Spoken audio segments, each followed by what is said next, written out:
The selection process turned out to be extremely lively, far more so than in the men's bathhouse. Gran, frowning deeply, struggled to bathe Sink. Lacking any experience in this matter, he ended up making Sink cry, prompting a call for Akari's help. Meanwhile, the selection concluded. Delnir had chosen a succubus and a fallen angel, both with stunning bodies, to be Gran's secondary wives. At that moment, a voice broke the tension, as Villain confidently offered his own body for selection, though Delnir, of course, refused. Gran, approaching his mother, immediately rejected this benefit, as his current priority was to properly guide his group of children, not to seek additional wives. Thus, the selection came to an end, narrowly saving Akari from having a new rival in the bedroom. To find Gran's father, the group had to reach the World Tree at all costs. However, it was located in a human territory with extremely tight security, making infiltration difficult. Akari's observations confirmed the absence of any villages nearby, suggesting Gran's father could only be at the World Tree. Sink immediately called Ancient, who had completed his potion, a hallucinogenic drug that, when applied, made everyone perceive Ancient as a slime. The plan began with a rat drawing the soldiers' attention, followed by Gran and Ancient kidnapping one of them to extract a bit of human blood. Injecting this would completely mask their demonic scent. They followed the soldiers, undetected due to the potion's effects, into the vicinity of the World Tree. Something felt off to Sink. The soldiers were unnecessarily numerous, undoubtedly connected to the Sky Kingdom Gran had mentioned. At that moment, King David arrived, confirming Sink's suspicions about the Sky Kingdom's involvement. The group, disguised as Squad 7 soldiers, followed King David up the World Tree. To him, they were merely his own troops. Before ascending to the Sky Kingdom, King David gathered everyone and sternly reminded them not to be distracted by anything they saw. It took them a while, but they finally reached the Sky Kingdom, where the scenery left everyone in awe due to its breathtaking beauty. King David led them to the largest temple, the dwelling of the goddess Seal. Her immense size startled everyone. Initially, they mistook her for a statue, until Seal moved, almost causing Quater to fall in surprise.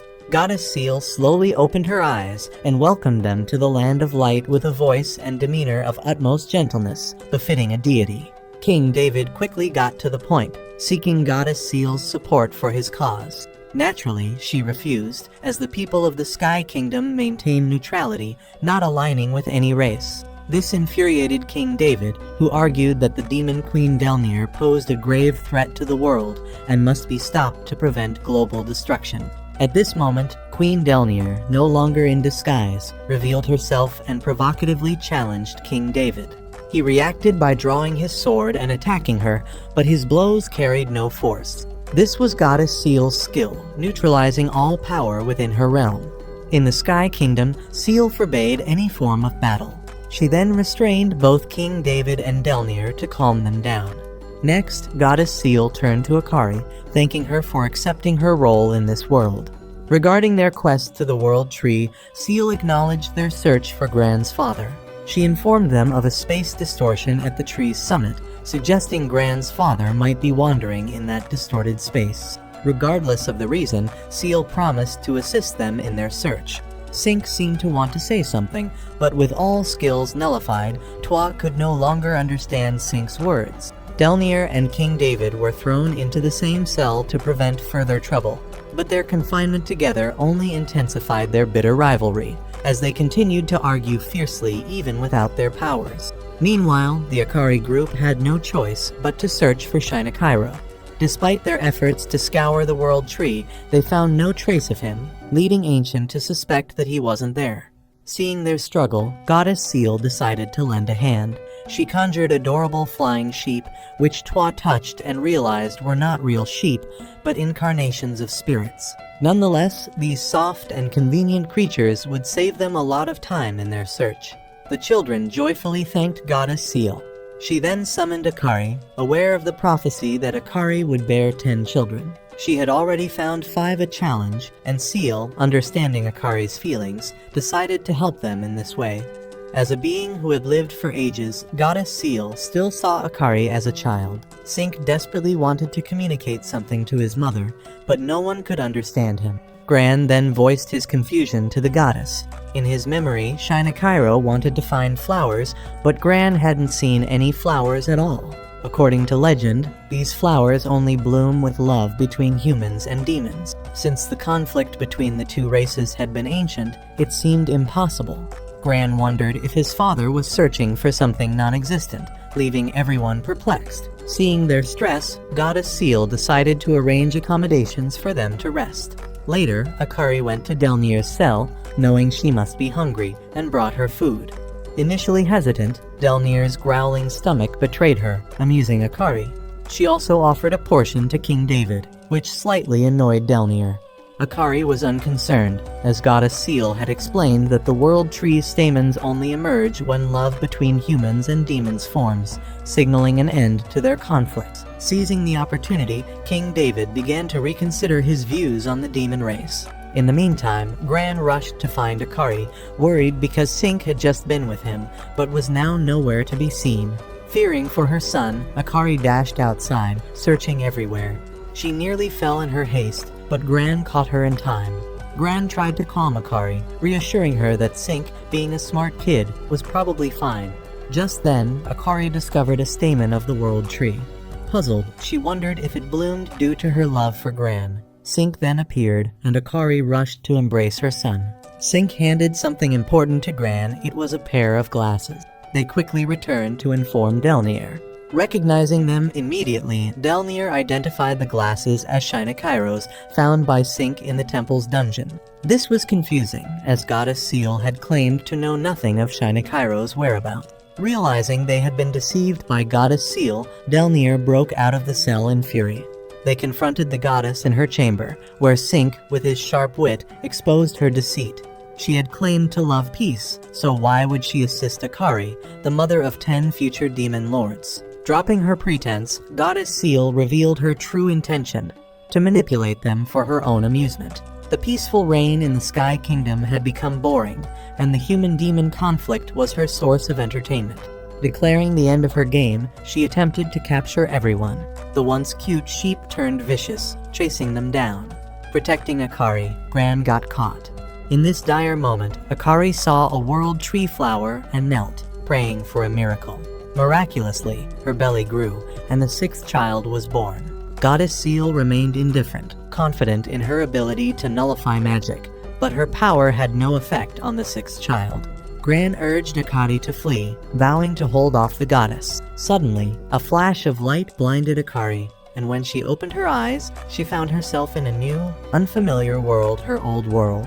All the kids safely arrived in this world, utterly overwhelmed by the sights around them. Their cuteness caught the attention of passers-by. Some even mistook them for Akari's sibling. However, upon discovering that Akari was their mother, people's expressions turned to disdain. A high school student and already a mother. How well could she possibly raise them? They wondered. Unable to bear the humiliation any longer, Akari quickly led the children back home. In the other world, age didn't matter for motherhood, but here, being too young or too old was frowned upon. Entering their old house, Akari observed that nothing had changed. It was only when she saw the calendar that she was startled. Only 3 days had passed here since she was taken to the other world, but she had spent 3 months there. Sink suggested that the timelines of the two worlds might differ. At this moment, the kids remembered Gran, worried about their father who had stayed behind to battle the angels. The newborn baby started crying bitterly. For now, the priority was to clothe the baby. Akari rummaged through the wardrobe and found clothes her mother had made for her as a child, including some hand-embroidered by her mother. Reflecting on how her mother had single-handedly raised her, Akari felt motivated to be as strong as her mother. Just then, the horn Delnir had given them started to glow.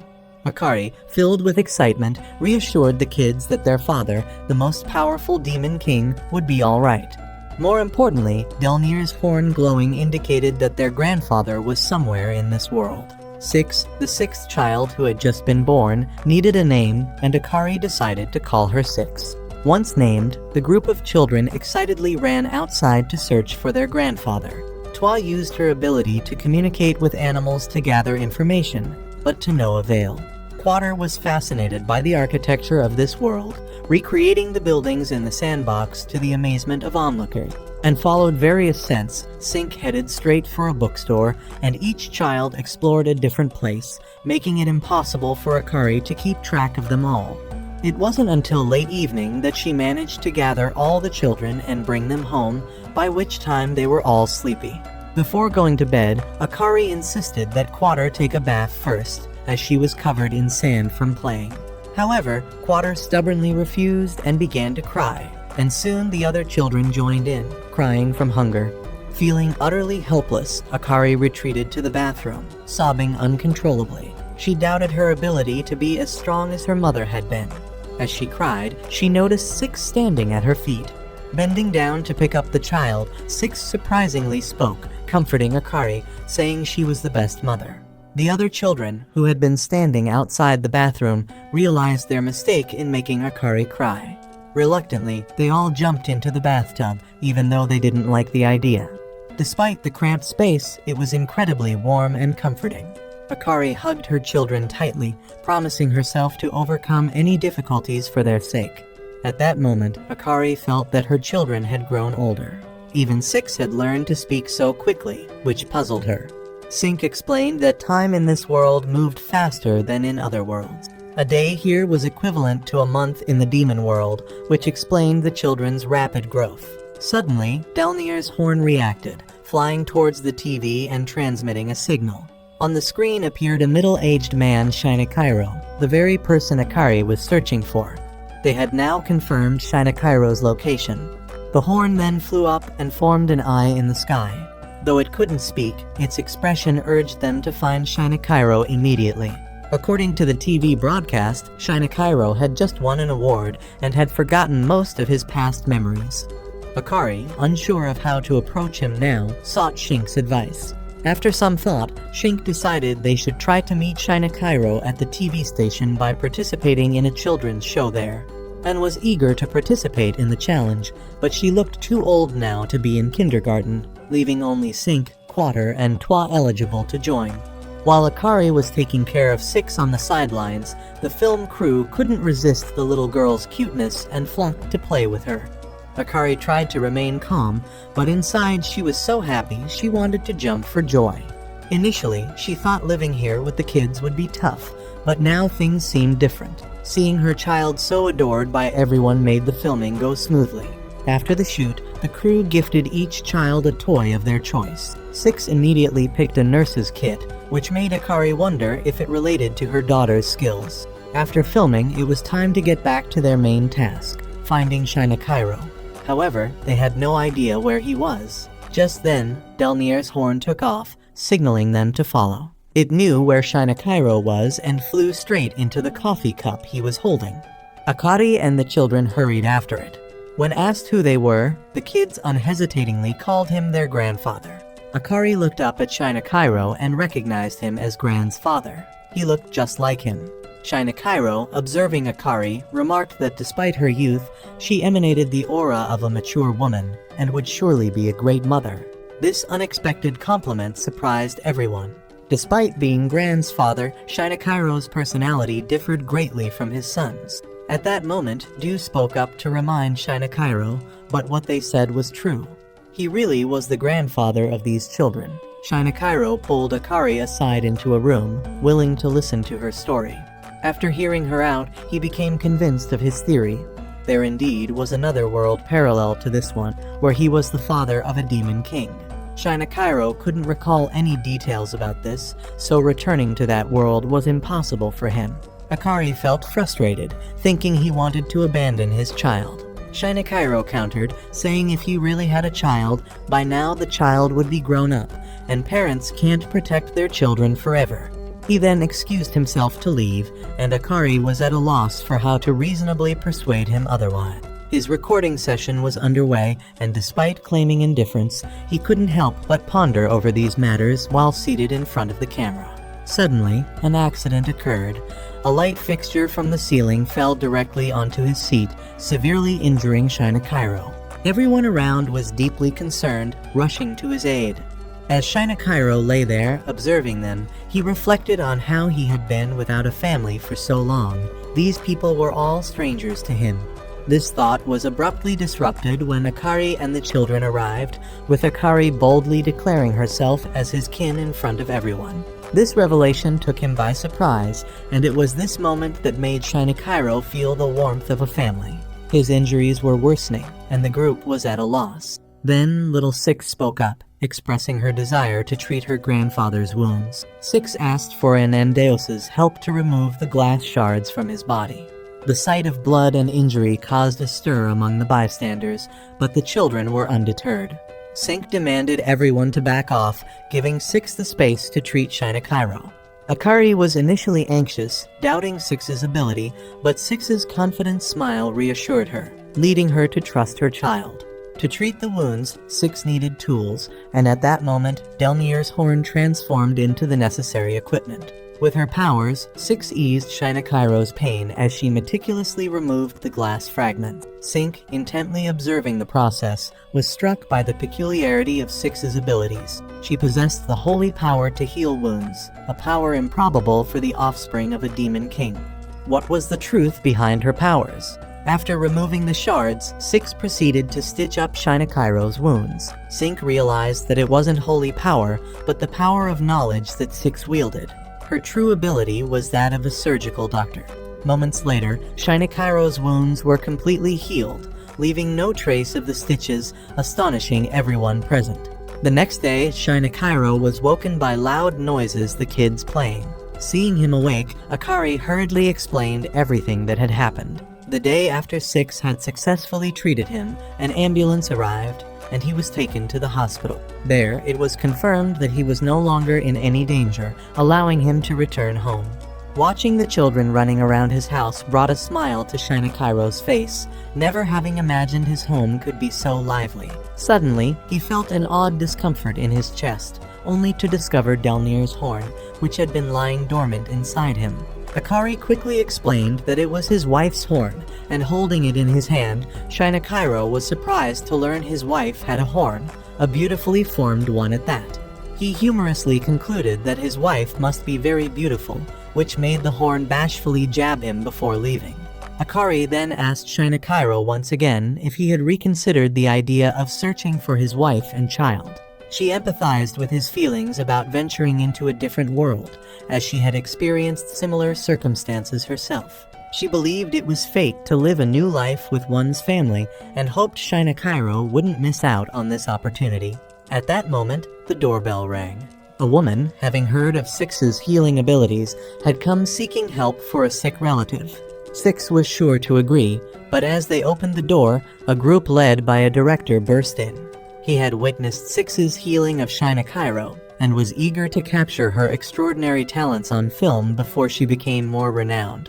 His presumption angered Shinakairo, who confronted the director, intimidating him into leaving. Now understanding the true meaning of family, Shinakairo decided to return to his own world to be with them. He gathered everyone into a car, which was too dilapidated to fit everyone, so Quater had to modify it. Shinakairo then took them to a cliff by the sea, where, according to his research, time was distorted, possibly providing a passage to the other world. He knew the risks. If he was wrong, it could mean death for all of them. But at this point, they had no other choice. Akari and the kids placed their complete trust in Shinakairo as the car soared off the cliff. When Akari regained consciousness, she realized she had returned to her world. Jurl and Morris were trying to wake her up, urging her to meet Gran immediately. Gran had been critically injured in a battle with the goddess Seal and was in a dire state, barely clinging to life. And recognizing the familiar sight of their castle, exclaimed that Shinakairo's calculations were correct. Morris was startled, wondering if they had indeed found Shinakairo.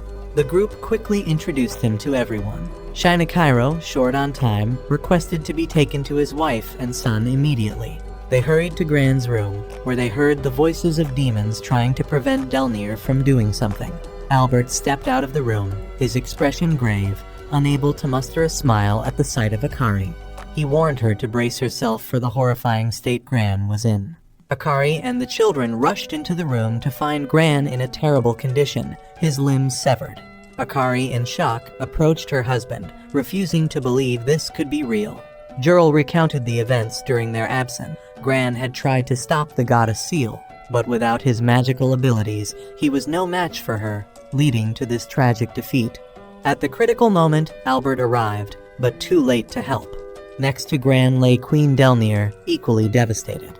With Gran's life slipping away, Delnir was using her magic to transfer some of her life force to him, attempting to keep a spark of life in him. In their demon tribe, there was only one way to heal by transferring wounds from one to another. Delnir was taking Gran's injuries upon herself to save him. If this continued, even the queen wouldn't survive much longer. Akari couldn't allow Delnir to die and shouted to stop her.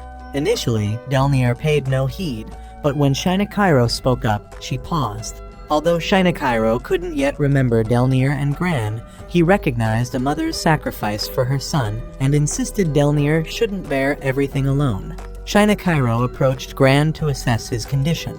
As he touched Gran's hand, Gran instinctively grasped it, triggering a flood of memories in Shinakairo's mind. He remembered the day Delnir gave birth to Gran, holding his son and realizing the true warmth of family. Regretting that he had forgotten this promise to protect his family, Shinakairo vowed not to let it slip away again. He called for Six, hoping she could heal Gran just as she had healed him. Six, with a bright smile, readily agreed, eager to talk more with her father.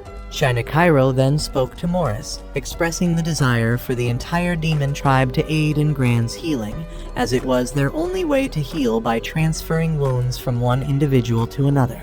Morris gathered the tribe at the castle in preparation for Six's surgery. Holding the surgical knife, Six, greatly encouraged by her grandfather, began the procedure. The wounds from Gran were transferred to other demons, and even the children, though young, willingly took on some of his pain, enduring it without a word.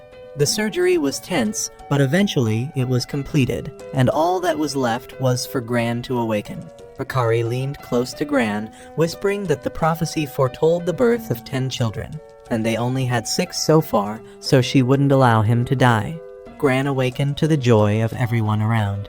Albert, witnessing this, left the scene, only to be chased down by Quater, who timidly thanked him for saving her father. Albert was surprised by her gratitude, noting how much Quater had grown. A grand feast was organized to celebrate the return of the Demon King Gran. The demons were served food prepared by Anne, which helped them recover quickly from their injuries. Everything seemed to have settled down.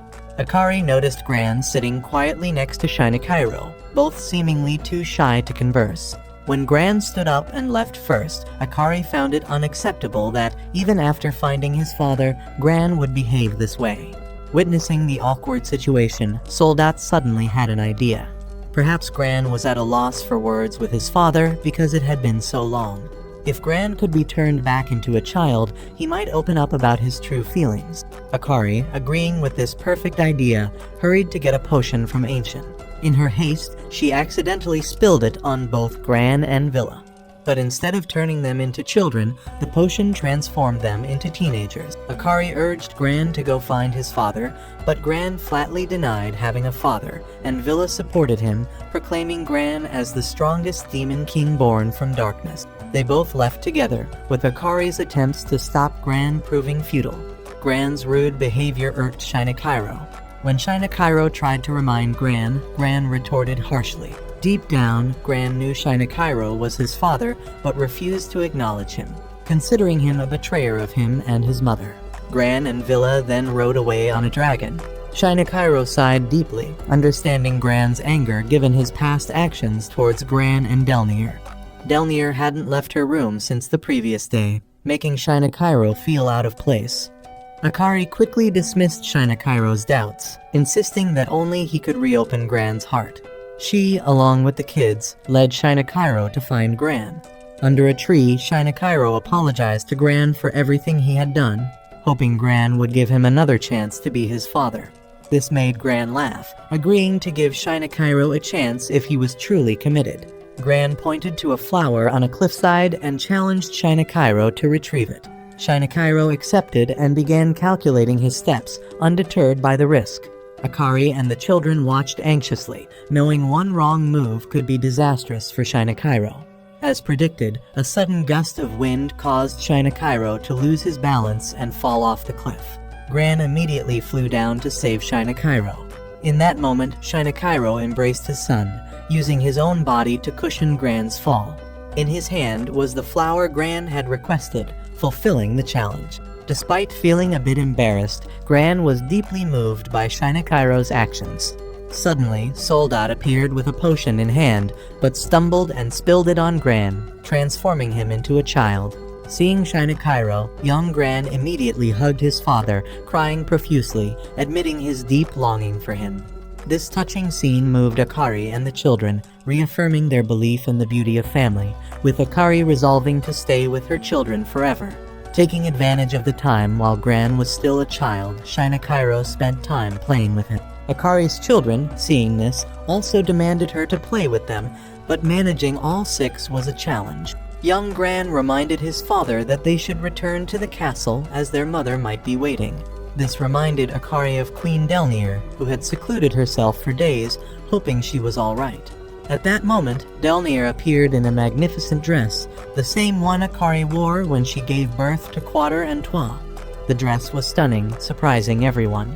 Delnir hadn't been isolating herself. She had been searching for this dress. She then urged everyone to return to the castle to prepare for the feast. As Delnir and her husband entered the banquet hall, all eyes were on her, admiring her beauty like a lady in a painting. Shinakairo danced with Delnir.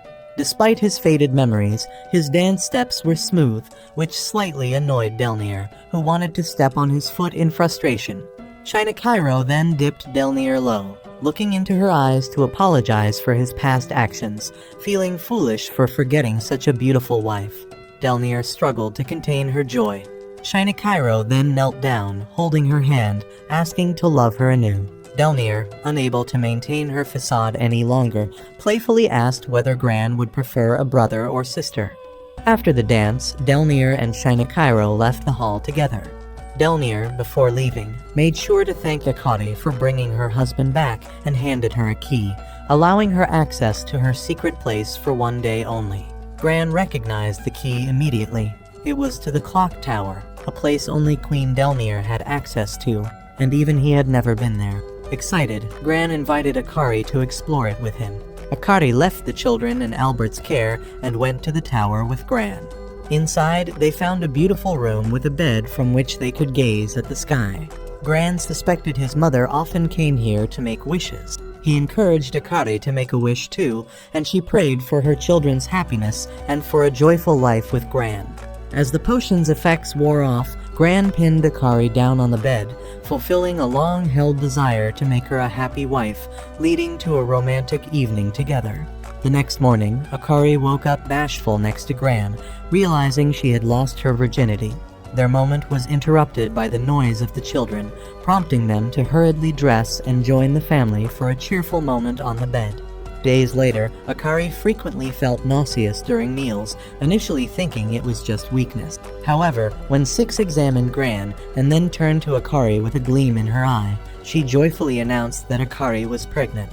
The news shocked everyone, especially Akari, who finally conceived naturally without magical intervention. Meanwhile, at King David's castle, he was forming an alliance with the goddess Seal, vowing to annihilate the demon race. Concurrently, at the Demon King's castle, Akari's pregnancy was advancing, and her growing belly made moving around difficult.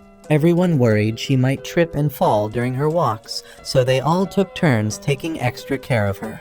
Akari was deeply moved by the attention, and for the first time truly felt the joy of being pregnant. However, this joy was abruptly interrupted when the babies in her womb started kicking fiercely, causing her intense pain. Quater approached and felt Akari's belly, sensing the baby's kicks, indicating this time they wouldn't be born from eggs. Akari was unsure as this was a new experience for her, but Six comforted her, confident that the birth would be safe. Gran arrived, showing a deeper understanding of a woman's psyche as a husband. He escorted Akari to the garden for a walk, joking and laughing together. Albert observed from a distance, feeling content to see Akari happy, despite his reluctance to accept Gran as his rival.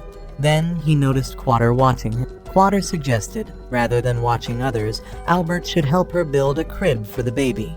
Albert was touched and embraced Quater, realizing she was the only one who cared about his presence. Suddenly, a soldier rushed to inform Gran that 3 strange women had been captured at the castle gate. They were Albert's former human teammates. Gran didn't mistreat them, understanding their connection with Albert. Upon meeting Albert, the women broke down in tears, explaining that things had become complicated at their castle since Albert left, and that King David had signed a treaty with the Sky Kingdom, preparing for war with the demons. Gran's expression darkened at the news of war, realizing they needed to strengthen their defenses immediately. This frustrated Akari, who had sought Shina Cairo with the sole purpose of stopping such senseless conflict. Now, the prospect of renewed fighting seemed to undermine her efforts. Everyone was worried about how to prevent the war. Queen Delnir appeared with a hellfire in her hand, suggesting a direct approach to kill any intruders in their territory. This terrified Albert's friends, but fortunately, Shina Cairo arrived just in time to calm Delnir down. He began to devise a plan to avert the war. At that moment, the children called out to their grandparents, asking for help in improving their skills. Enhancing skills, Albert and his friends were taken aback.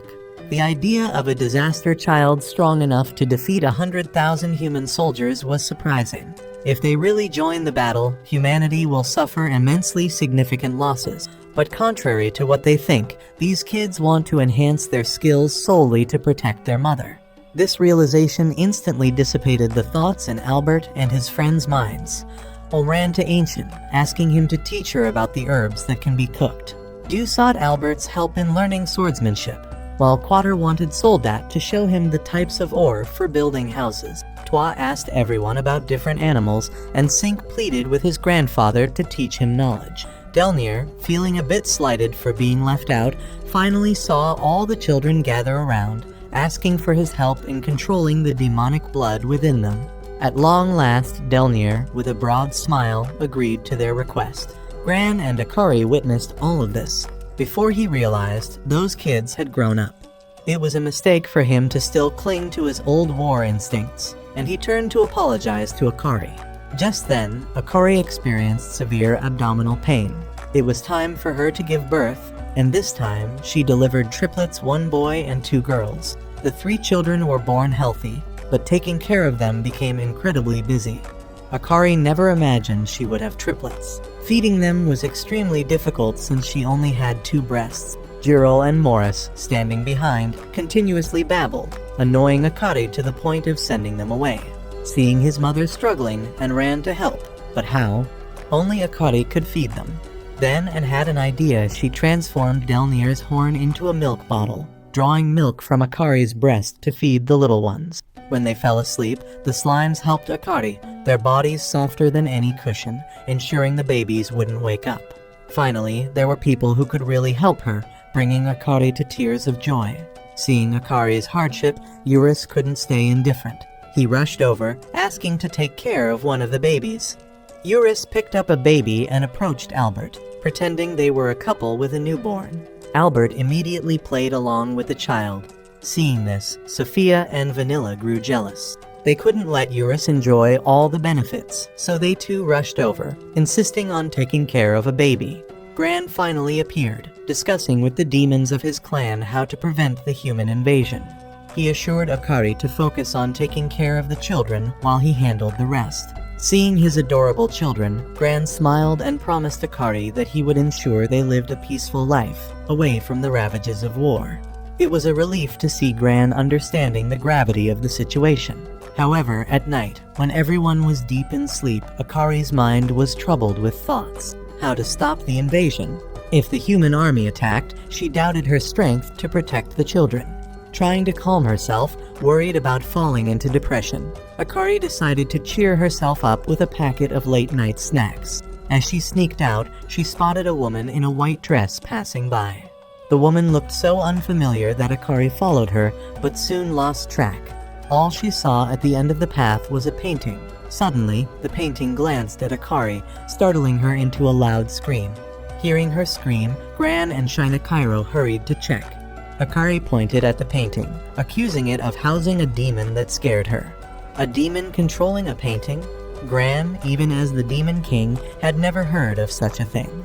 Then, Delnir appeared and explained. The woman in the painting was Anfinite, the ancestral source of their demon clan.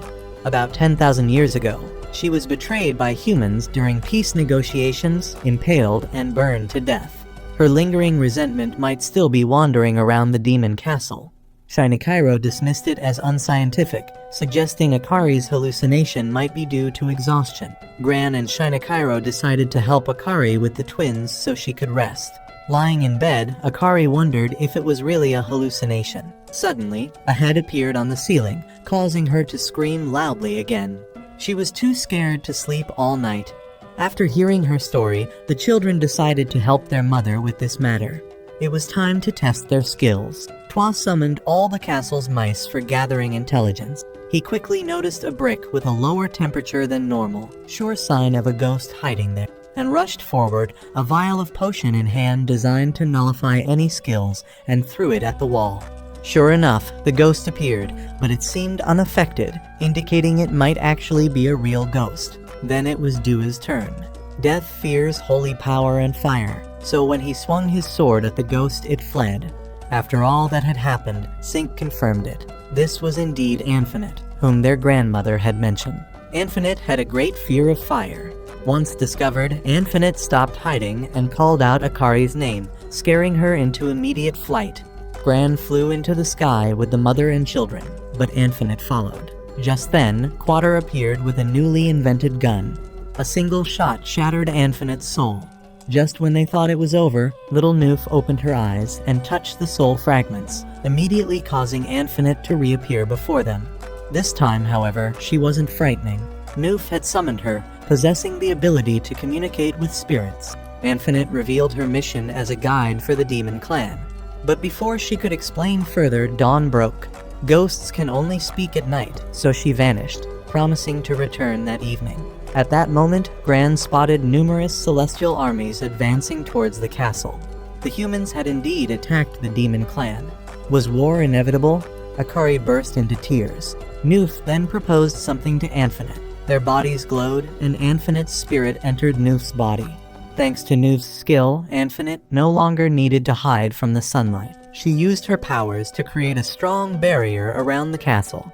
Anfinite then urged Gran and Akari to quickly seek peace with humans, warning that continued conflict would only strengthen Seal.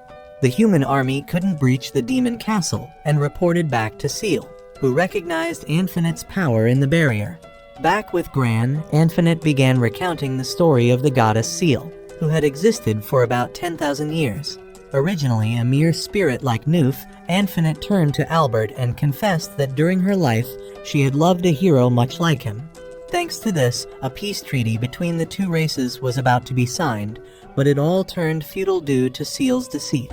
She spread unfavorable rumors about Anfinite, leading people to believe that Anfinite had seduced the hero to dominate human society. Consequently, Anfinite was burnt alive by humans.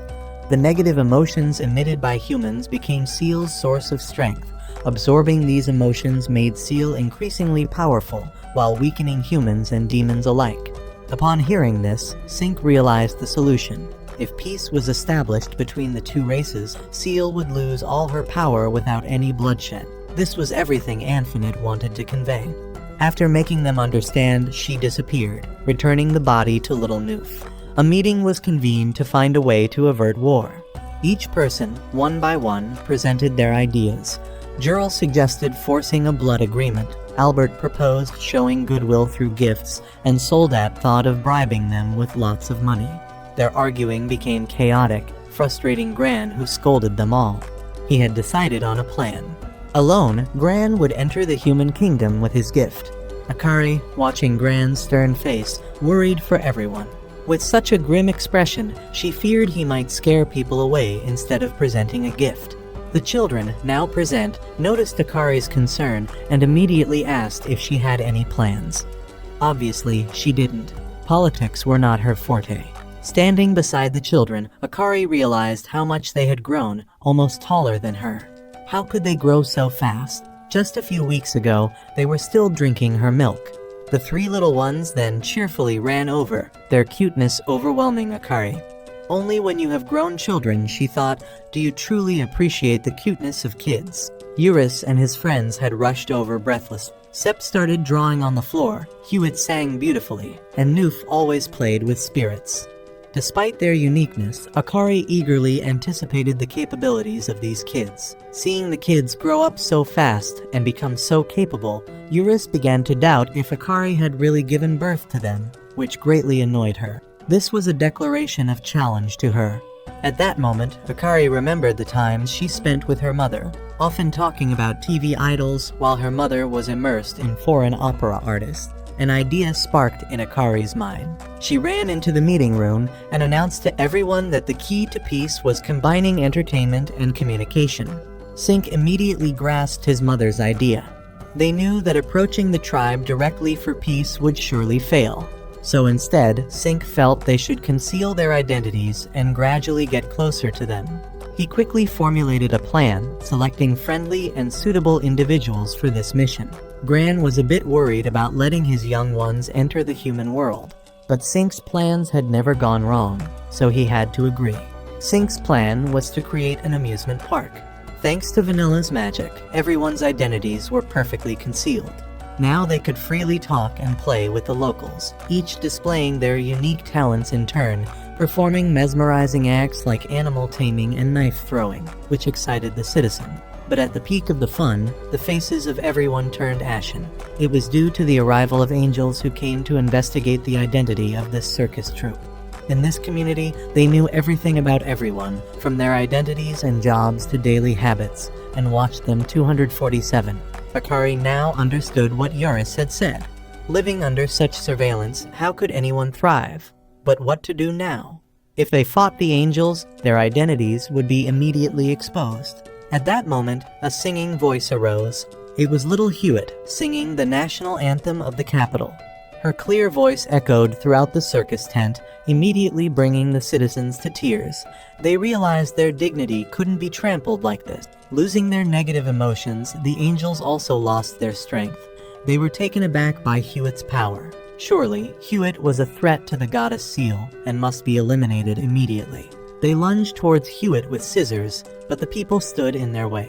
No longer afraid of the goddess, the angels could do nothing but flee with their tails between their legs. So they managed to drive the angels away, smiles blossoming on everyone's faces. They rushed to thank little Hewitt, and then asked Akari for permission to have her sing in other towns as well. Of course, Akari agreed, marking the first step in the quest for peace. It had been a month since Akari's group left the castle of the Demon King. They traveled from town to town, with Hewitt's singing warmly received by the people. Now they were off to the next town. Just then, a middle-aged man approached Akari, hoping she would allow Hewitt to sing in the royal capital, where negative energy was most prevalent and the people's spirits were lowest. This surprised Akari, as she too was planning to have Hewitt sing in the capital. They couldn't miss this opportunity and headed to the royal capital immediately. Meanwhile, news of Hewitt, the inspiration banisher of negativity, reached Goddess Seal. She wasn't too concerned and revealed a cunning smile, thinking to let them hope before crushing it, as that was the sweetest thing in the world. After the soldier left, Goddess Seal called King David in. It was time for him to fulfill his role as a king. Seal instructed David to extinguish this flicker of hope among the people. By then, Akari's group had reached the royal capital.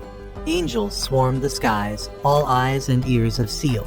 They had no choice but to camp outside the capital. Akari wondered what King David had been up to since she rescued Delnir, and why he was so insistent on waging war. Hewitt began her task, singing, but strangely, not a single citizen paid attention to her. The angelic rule here seemed much heavier than in other places. The others also prepared for their performances. Meanwhile, Delnir was strolling through the capital with Shiny Cairo, admiring a beautiful souvenir shop. Just as Delnir stepped in, King David appeared, revealing her true identity. He could see through their small magical disguise. This made Delnir a bit pale, as being exposed in front of the citizens now would ruin their entire plan. However, King David did not expose them, but instead took Delnir away. If she truly wished to disguise herself as a human, then he would treat Delnir as one. King David then took Delnir on a tour of the city, showing her the many fascinating aspects of the human world she was unaware of. As David was flirting with Delnir, Shinakairo appeared, stopping him from wooing another man's wife. The sight of two men competing for a woman embarrassed Delnir. King David, upon seeing his rival, glared threateningly at Shinakairo. A man from another world, with no value to exploit after fathering a child, he wondered if Shinakairo could protect Delnir. Shinakairo retorted, saying he was on a path to world peace, and until then, power was unnecessary. Delnir quickly embraced Shinakairo, marking her territory, which infuriated King David. He ordered his soldiers to capture them along with Akari's group outside the city. Having come so far, could they really give up now? If the citizens found out they were demons, their peace plan would be ruined. At that moment, Eurus's group appeared, boosting Akari's morale. She believed in what Hewitt had sung, and the positive energy Akari's group had spread among the people was real, so there was nothing to fear. Sept, still doodling, caught Akari's attention with his drawings. It turned out Sept's talent was that of a painter. He had drawn a picture of his sister, echoing Hewitt's song. Akari came up with another idea. She asked the Dragon Petit to spread these paintings throughout the city. Thanks to this, they managed to spread even more positivity. Even when King David sent soldiers to reveal the truth, the people didn't care. After all that Akari's group had done, they had helped the citizens remember their national tradition. They couldn't let Akari's group be wrongfully accused. It was time to help them. Subsequently, King David's castle was surrounded by hundreds of thousands of citizens. They had come to protest, demanding King David release Akari and the kids. This surprised Akari. Only now did she see that the people were not inherently bad. It was those who had sown strange thoughts in their minds who were evil. King David stood high above, gazing down upon his people. Little did he expect that one day his subjects would unite in such solidarity. At that moment, the goddess Seal appeared, exhilarated by the crowd gathered below. She pondered how to preserve this fervor. After a moment's thought, Seal ordered King David to execute the prisoners in the dungeon. She pointed towards the highest tower in the kingdom, decreeing the punishment would be to drop them from it, for all to witness. The thought of extinguishing their hope, dimming their light of hope, brought Seal great joy. The feast of negativity was to her taste. The execution was set to commence at dusk. King David personally went to the dungeon to announce this, infuriating Delnir, who lashed out in anger and shame. It was disgraceful that David, a king, should obey the whims of the goddess. Delnir declared an immediate escape, only to be stopped by Sink, who argued it was impractical. Any rebellion would endanger the people above, and there was no hope for survival from within the dungeon. It was then that Akari stepped forward, offering to take the punishment for all the young ones. Even as tears fell from her eyes, Akari remained calm, consoling the children as any mother would. King David, unsure, returned to discuss further with Seal. The children, unwilling to accept this, pleaded with Sink to find a solution. Sink was at a loss. Akari embraced each child, assuring them that being part of their lives was her greatest happiness. She had no regrets, only wishing them a joyful life with Gran. Suddenly, Akari was startled by a voice. It was her mother's, who had possessed the body of young Noof. Her mother gripped Akari's neck, refusing to let her take such a risk. Akari, always obedient, found herself defying her mother for the first time. As a mother herself, she understood the sacrifices her mother had made for her. Akari was determined to protect her children at all costs. The hour of execution had arrived. Soldiers escorted Akari to the tower. Fortunately, the prison cells were positioned such that the prisoners couldn't witness the execution. The goddess Seal herself came to carry out Akari's sentence. Before the entire populace, she proclaimed that the only bridge of hope between the two races would now vanish. With a firm push, she sent Akari plummeting from the tower. At that critical moment, Gran appeared, catching Akari in his arms. It was Petit, the dragon, who had returned to inform Gran of the situation. Akari clung to Gran, sobbing with relief that she no longer had to face death. Suddenly, Goddess Seal burst into laughter. She had been anticipating this moment for a long time. Instantly, a massive surge of energy emanated from the tower, originating from the prison where the children were held. Queen Delnir panicked, realizing that the children, thinking their mother had died, had lost control of their daimonic blood. This was precisely what Goddess Seal had aimed for. Possessed by their daimonic heritage, the children transformed into harbingers of disaster, spreading terror among both demons and humans, just as the prophecy had foretold. The prison within the castle exploded, and the children emerged before the public, their faces filled with extreme hatred. They would not forgive those who dared harm their mother. Akari and Gran tried to reach out to them, but to no avail. Goddess Seal laughed uproariously, the children's negative energy far surpassing anything the people could offer her. She then commanded the celestial army to capture the children. Quater emerged from the dungeon, wielding her hammer. With a single blow, she split King David's castle in two, revealing her true strength. Sink, from within, coordinated the attack of his siblings. After Quater declared war on the celestial army with her hammer, it was Twa's turn.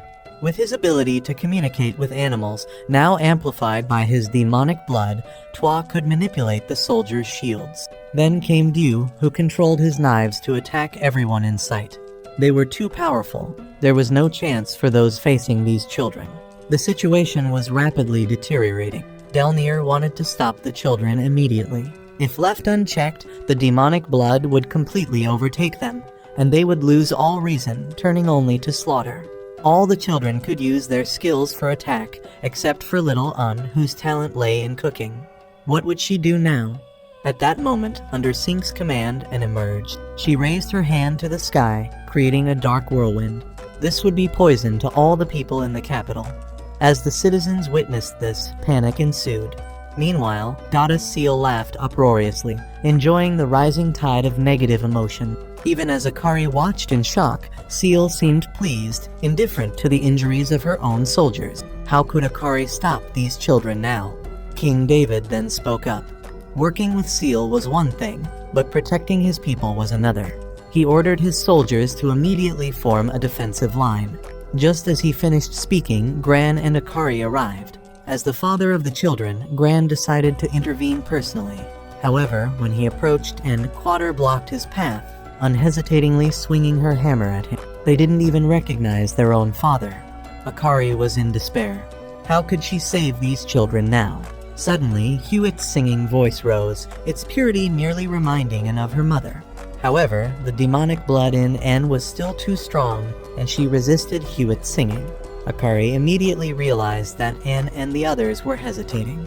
They needed to get to them immediately. She shouted for Delnir to bring her closer. However, Anne had already led the others away. Fortunately, Akari reached Sink in time, embracing him. Held by his mother at last, Sink managed to control the demonic blood within him. The trio of Hewitt, Sept, and Noof, still very young, were not as severely affected. Only the 4 older siblings had disappeared.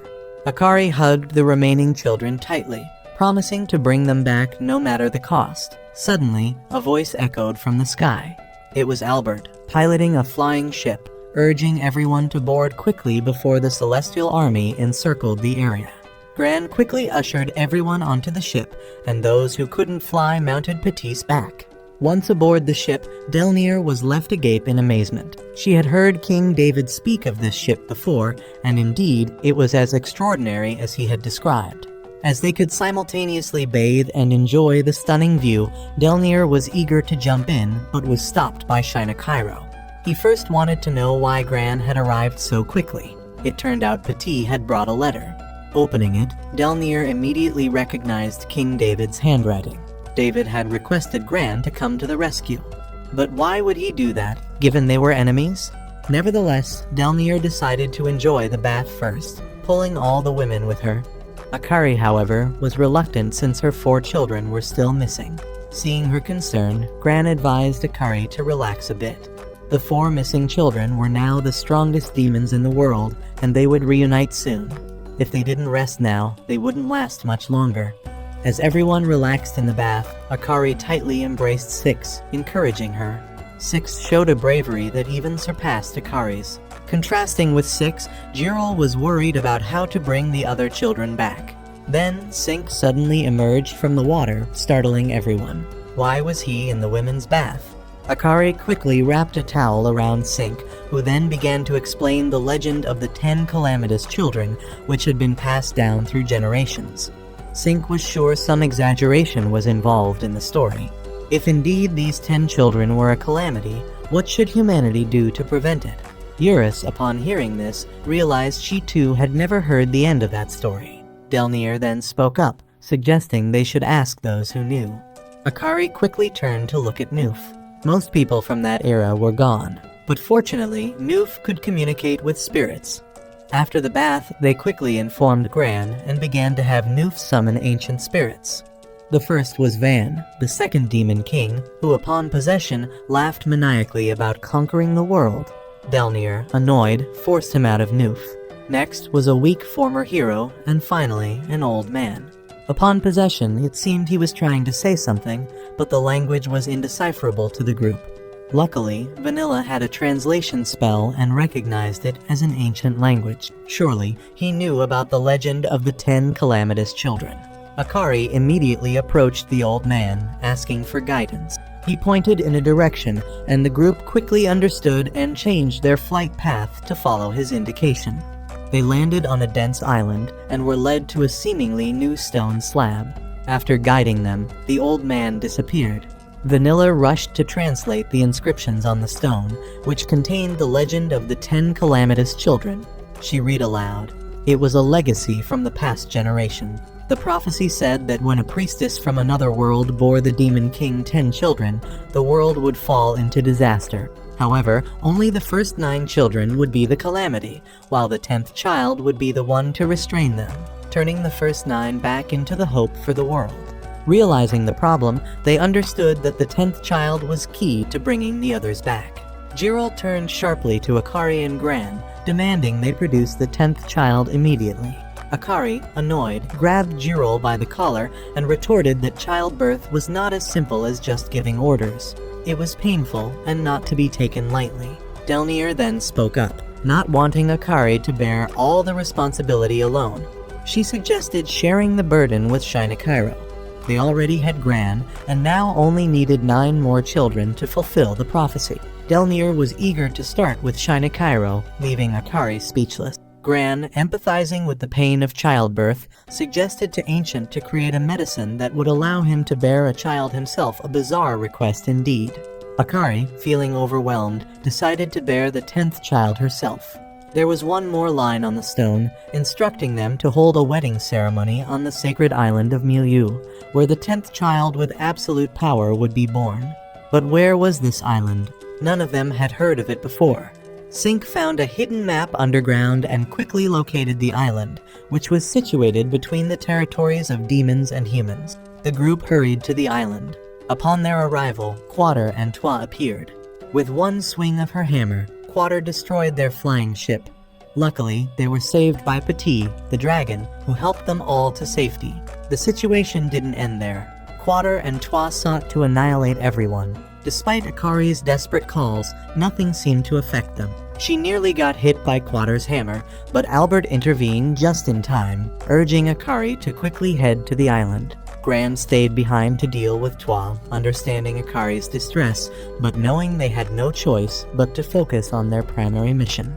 Akari ran towards the island, while Quater and Toi, with demonic marks on their faces, clearly under the control of their demonic blood, continued their assault. Ancient and the others struggled against Toi-summoned beasts, finding no opportunity to get close to Toi.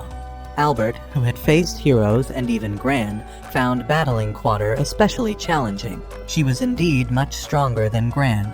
With a clever trick, Albert managed to seize Quater's hammer, but his relief was short-lived. A colossal dragon suddenly appeared, giving Quater 2 new hammers. Exhausted, Albert admitted defeat, realizing he was no match for Quater, and quickly retreated to inform Gran to also head to the island. He vowed to hold off Quater and Toi, knowing their plan would be ruined if everyone got trapped. As Gran flew off, promising to repay Albert's kindness, Albert faced Quater's attack.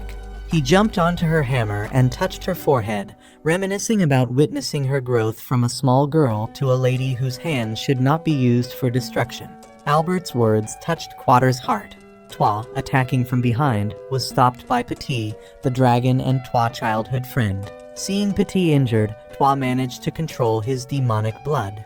Meanwhile, Akari reached the sacred island of Milieu, feeling something extraordinary. She found a sword at her feet, but as she was about to pick it up, she heard footsteps. Expecting Gran, but instead facing Goddess Seal, who had followed upon learning the 10th child was humanity's hope. Seal grabbed Akari's face, declaring that if the 10th child were born to someone else, hope would be forever lost. Seal intended for Akari to bear her child, revealing that in the celestial realm, there are various methods of reproduction. The easiest was implanting an egg into someone else's body. Seal started to place an egg near Akari's navel. Despite Akari's efforts to resist, she was unsuccessful. At the most critical moment, Gran arrived, slicing through Seal's tentacles and rescuing Akari. However, Seal had already managed to implant the egg in Akari.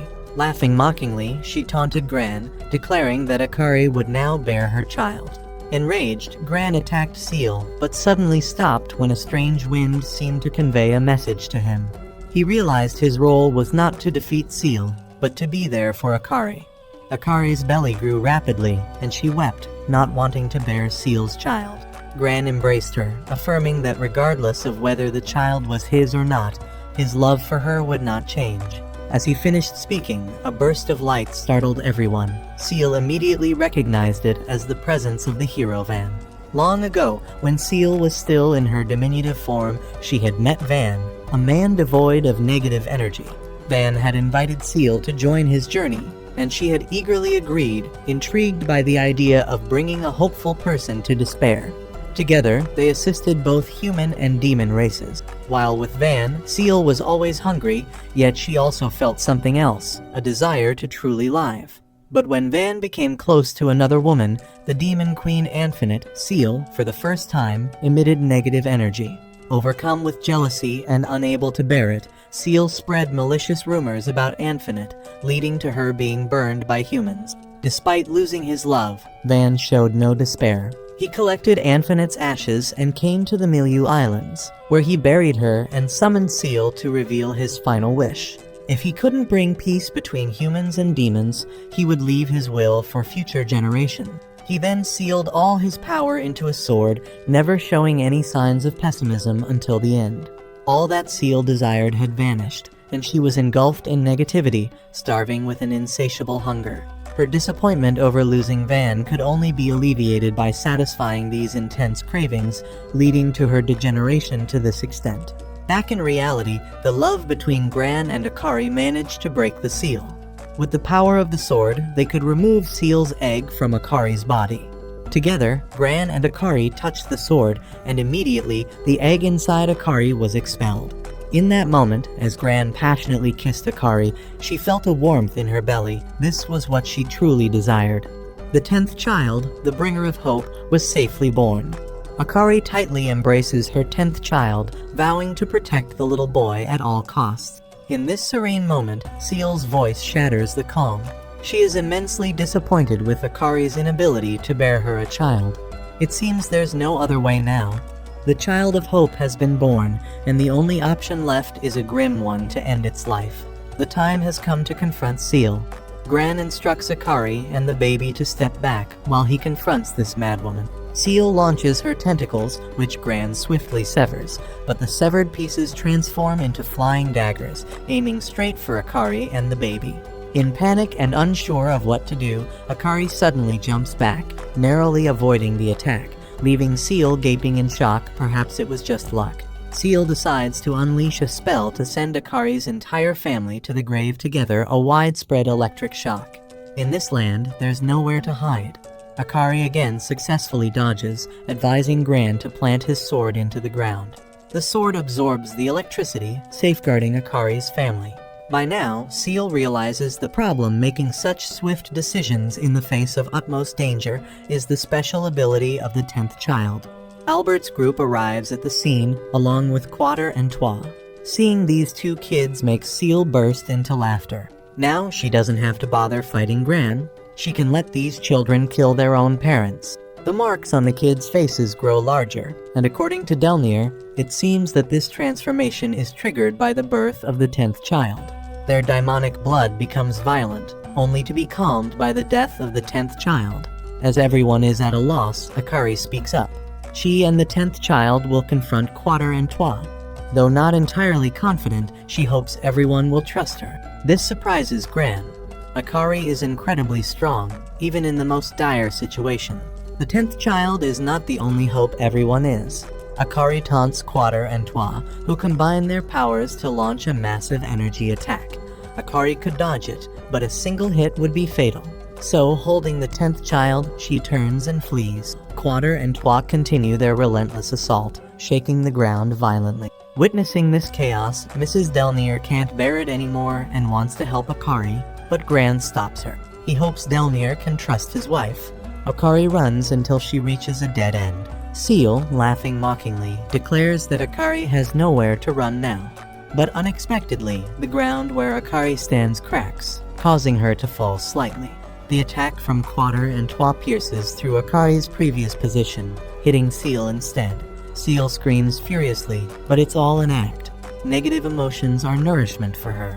The attack from Quater and Trois only serves to increase her strength. Akari smiles, realizing the truth, and stands still, allowing Seal to attack. At that moment, Seal's body starts to swell, a result of absorbing too much negative emotion from the two kids. It wasn't Akari's knowledge, but the 10th child who informed her. Before an attack, the child shows Akari the future, enabling her to foresee and easily dodge the strikes. Now, Akari is certain. Her 10th child possesses the power of prophecy.